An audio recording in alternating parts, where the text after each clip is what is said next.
Welcome Elite Manifestors, Scalar Revolution here, showing you guys my super rare 9-dial scalar manifesting unit.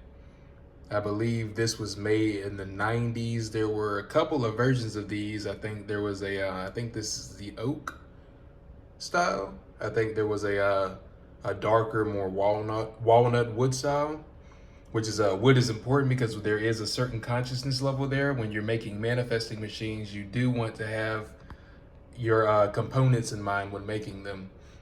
You don't want anything that's going to produce conflicting or any sort of negative energies, such as like toxic metals like lead, um, things of that nature. You want something that's very pure. If you are going to use any metals, precious metals are best. As you can see, I got my laser. You guys can probably see that beam there. So as you see, I got the 9 dials. 9 is a very important number for anything metaphysical. A very powerful number, I should say. Currently using it for financial purposes. As you can see, I got my oils. A little bit of a, let me refocus it, guys. Sometimes it goes out of focus. There we go.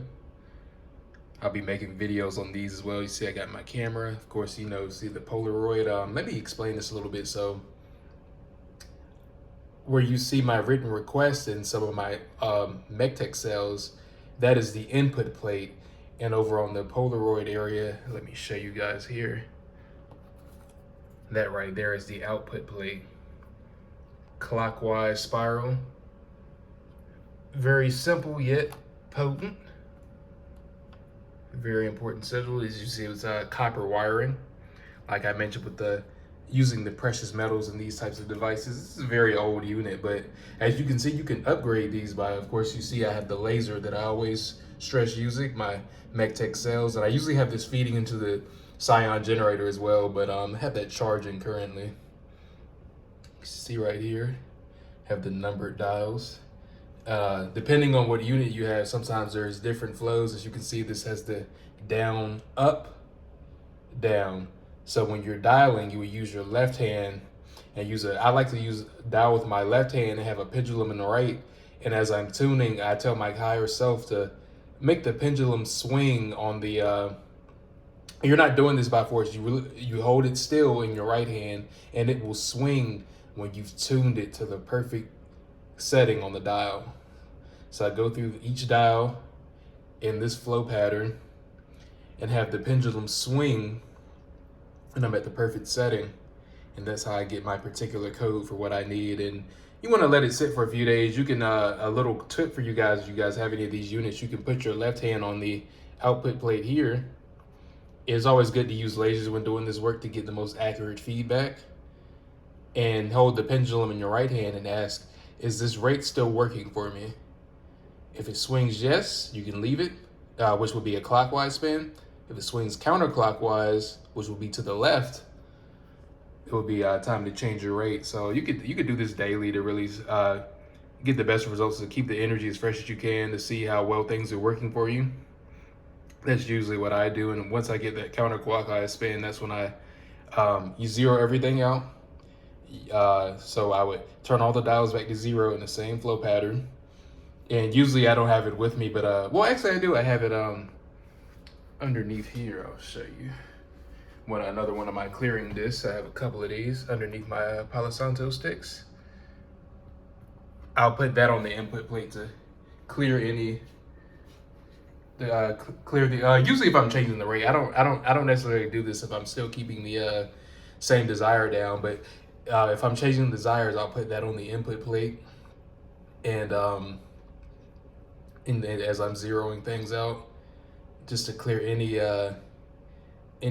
stagnant energies, especially if I'm using like right now I'm using this for more of a financial purposes, but if I'm using this for protection or uncrossing or love, I would most definitely use that blue disc to bring everything back to neutral. See, I have you can't really see, have a bunch of these laminated sigils, and as you can see, I have my this is kind of old, as you can see, but I have this power cloth that's sitting on top of to create that sacred space important for manifesting to keep negative energies out. And it's unrelated, but I got a cool pyramid right there. But just a cool piece of history.